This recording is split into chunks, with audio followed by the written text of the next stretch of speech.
I speak 5 languages, I play 12 different musical instruments, and I've done almost every circus stunt there is to do. And the one question that everybody asks me is, how do I do my hair? It's crazy. I put Viagra in my shampoo.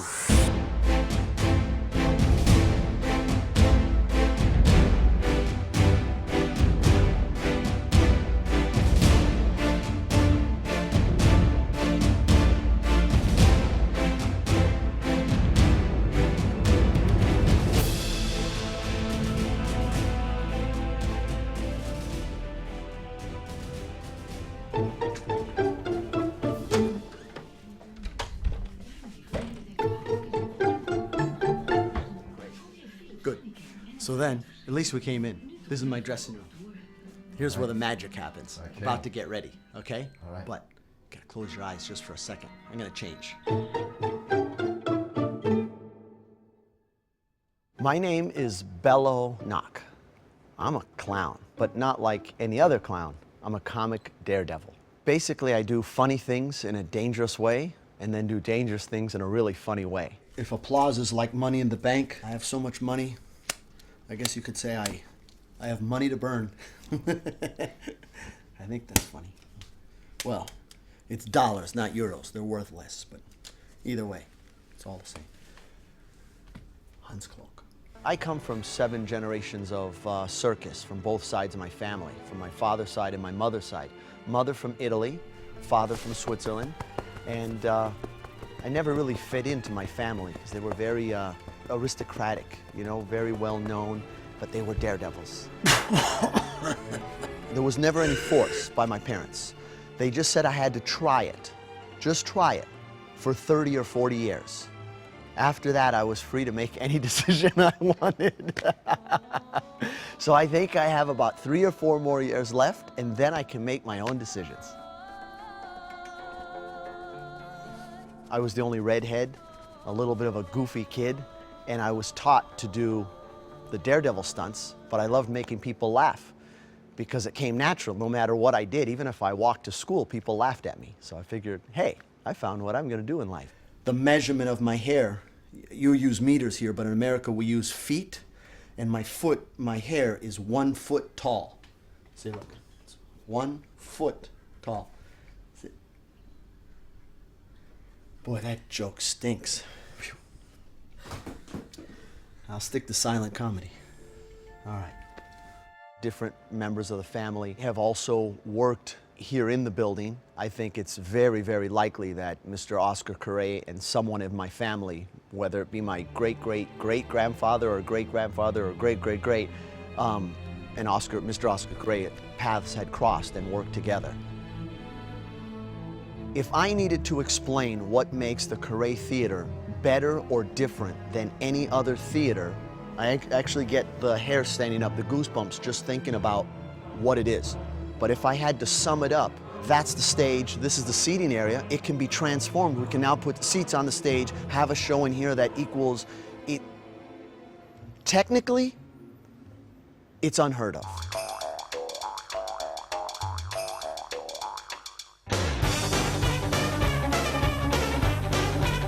If you look up, you would see lighting package, a grid package, an electronic lift package that surpasses what is so-called the main.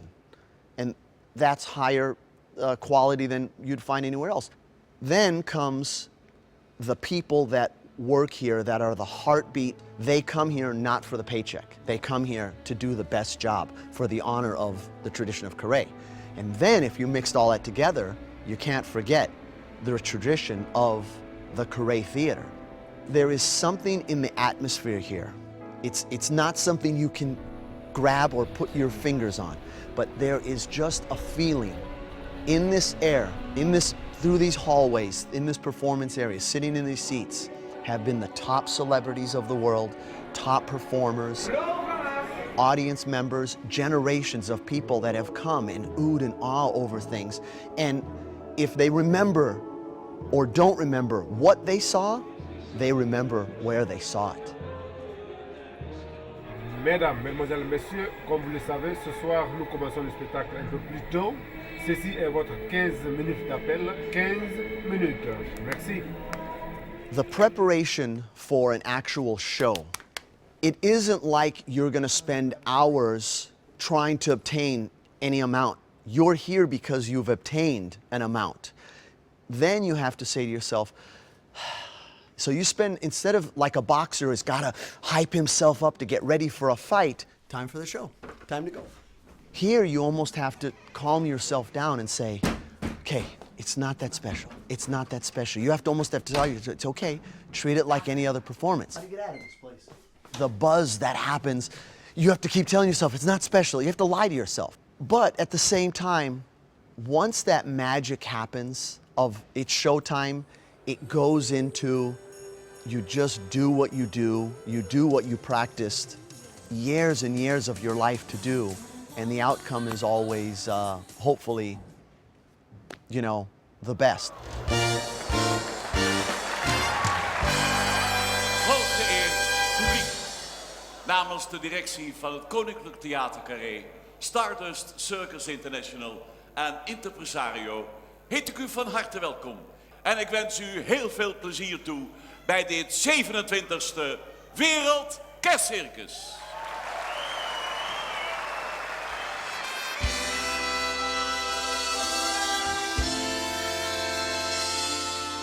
A clown is truly born.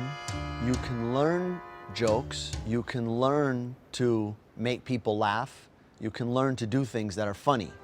But if you're not okay with people laughing at you, you're not okay with being a clown. To be a clown and to make people laugh is something that is, although it's funny, it's taken very serious. If you have a problem, a friend will say, just laugh it off. Science have proven that laughter is good medicine. So it really is like a magical medicine.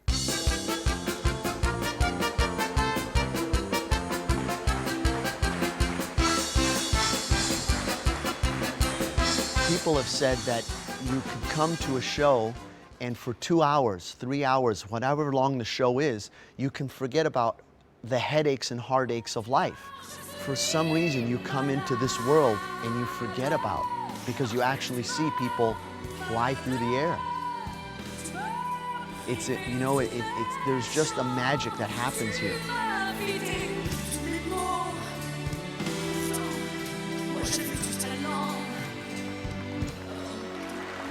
When you come to work here, it drives you to want to be the best that you can.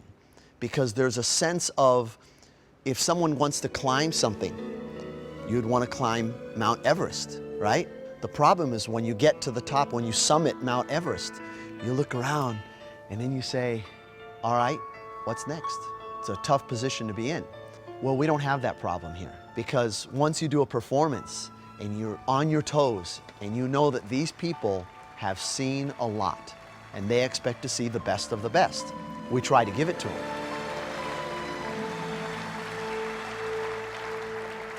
But guess what? There's always another show. So you look around and you go, wow, great, we did it. We have another show. Someone over the microphone's gonna say, yo ho, 10 minutes to go.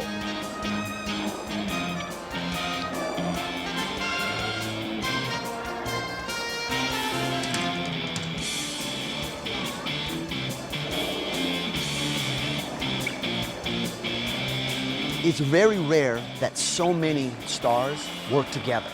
There are so many of the top-rated acts from around the world.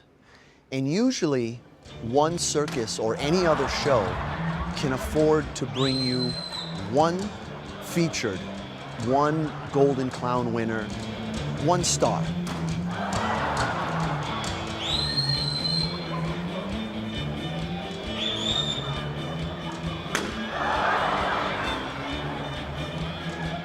I'm the clown. There's almost 2,000 people that come to a performance. Well, I see 2,000 smiles. They see one smile. So imagine how much more I get when I make someone laugh. I don't know how to explain it better than it's like the greatest bank percentage. If you bank, you put $1 in, you have to wait a long time to get $2 out. But you come here, you give a laugh, and you get 2,000 back. And so it becomes this thing where you just want to give more and more and more. And so to me, applause, a smile, and laughter is like money in the bank.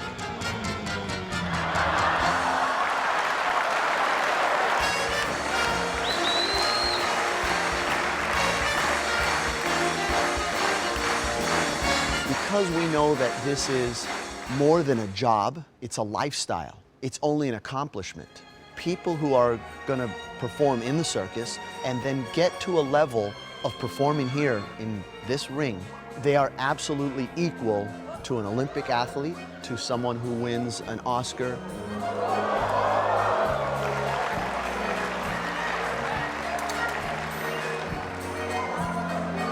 There are probably 5 places in the entire world that are considered the highest level. It would be Monte Carlo Circusfestival, working at Cirque du Soleil, working on Ringling Brothers, Madison Square Garden, and working the Carré Theater. And that's 4. I said 5, and I gotta think of what that next one is. Hooggeëerd publiek, Time Magazine noemde hem de beste clown van Amerika. Maar hij is ook de eerste en de enige clown die in Monte Carlo de Gouden Clown heeft gekregen. It's even hard to hear someone say, you're the best clown in the world. I would probably consider myself among the best clowns in the world. But what makes me not better than any other clown, what makes me different than any other clown, is I'm willing to do the stunts and make them look as if they're an accident. Bello, come down! You can't touch this. You can't touch this. Break it down.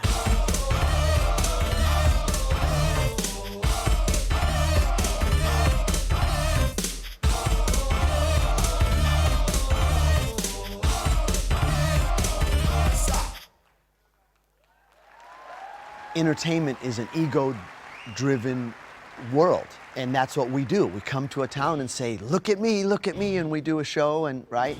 But at the same time, a clown is the one that everyone laughs at, and he's silly, he's a goofball. And it's really hard to take yourself very serious. Although I think what I do is very serious. I would say I probably risk my life 3 and 4 times a show, where life is right on the edge. A somersault 40 feet in the air while you're running, balancing, and it's in performance, time to the music, and trying to look like it was an accident is dangerous.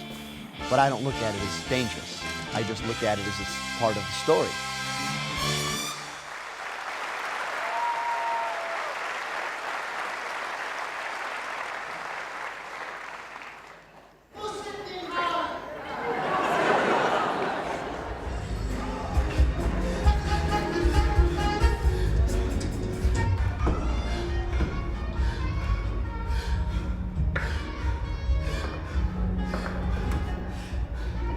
We live in a world now that has computer, everything is CGI. You go see a movie, half of the movie doesn't exist. Even reality television shows are not real.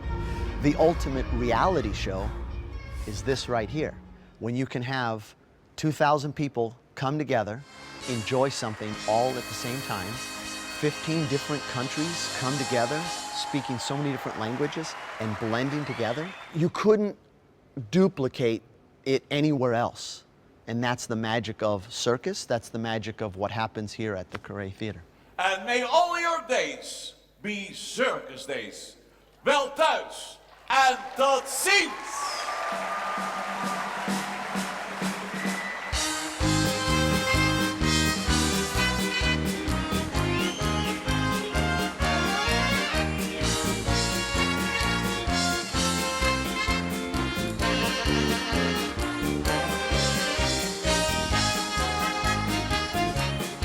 Voor meer informatie over de toegift vanuit Carré, Kijk op www.carré.nl.